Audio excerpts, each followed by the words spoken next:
sampaikan kepada pemerintah dan DPR, jangan terus-terusan berlindung di balik Mahkamah Konstitusi. Bukan tentang gugatannya, tapi tentang partisipasinya.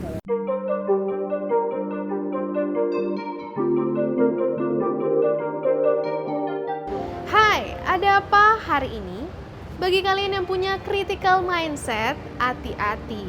Alih-alih kasih masukan ke presiden, kok malah kena hukum pidana? Belum lagi bagi orang yang melakukan korupsi, memakan duit negara, kok dapat hukumannya cuma setitik. Dan lebih anehnya lagi, lingkup terkecil sebuah negara yaitu keluarga pun cara parentingnya diatur. Hati-hati kalau ketabuhan ngasih sex education ke anak, apalagi ke tetangga, via media sosial apalagi, bisa kena hukuman juga. Kitab Undang-Undang Hukum Pidana, peraturan yang bisa kena ke siapa saja. Meski mendapat banyak penolakan dari masyarakat, RKUHP tetap disahkan atau diresmikan pada rapat paripurna DPR di Selasa 6 Desember 2022.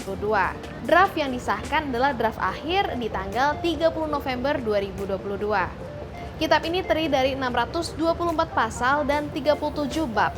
Nah, anehnya pada saat peresmian, DPR tidak hadir secara fisik dalam rapat paripurna itu. Kenapa ya? Apa mereka takut di demo? Tadi adalah itu bukan catatan yang diberikan, tapi meminta mencabut pasal. Kalau tidak nanti mau gugat JR, ya itu silakan saja. Malah mau keluar dari ruangan. Pengambilan keputusan tingkat 1 juga tidak ada masalah, setuju dengan catatan. Catatan itu yang kami tadi beri kesempatan untuk disampaikan. Nah, ternyata kan catatannya berbeda. Walaupun sudah disahkan, kitab hukum undang-undang pidana ini masih menuai protes. Berjarak hanya 1 hari dari waktu peresmian, salah satu aksi protes diduga dilakukan dengan cara bom bunuh diri di Bandung pada hari Rabu 7 Desember 2022. Meski harus dilakukan penyelidikan lebih lanjut, aksi protes terhadap KUHP ditemukan dari berkas yang ada di sepeda motor pelaku. Aksi ini dilakukan di Polsek Astana Anyar pada pukul 8.20 pagi ketika para polisi sedang apel pagi. Dan sebelum melakukan bom bunuh diri, laki-laki ini sempat mengacungkan senjata tajam sebelum meledakkan diri.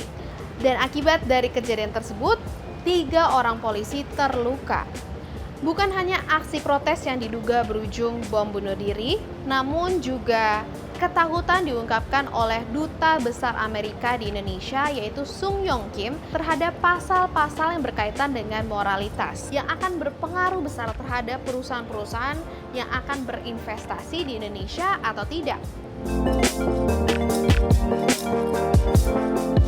Bukan hanya mengancam keberadaan investor ataupun menimbulkan ketakutan akibat adanya kejadian bom bunuh diri kemarin, namun juga peraturan ini mengatur mengenai ruang pribadi warga negaranya, misalnya saja seks di luar pernikahan, yang bisa berujung kepada hukuman 1 tahun di bui.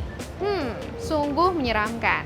Oleh sebab itu dibutuhkan sosialisasi peraturan-peraturan yang ada dalam KUHP. Bagaimana dan kapan sosialisasi itu bisa dilakukan di 3 tahun ke depan?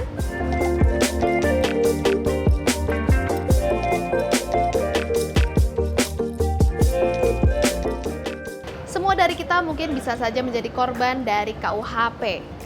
Eksistensi KUHP seharusnya menjadi elemen penting untuk reformasi hukum di Indonesia demi terwujudnya pembangunan nasional dan juga masyarakat yang hidup adil dan makmur.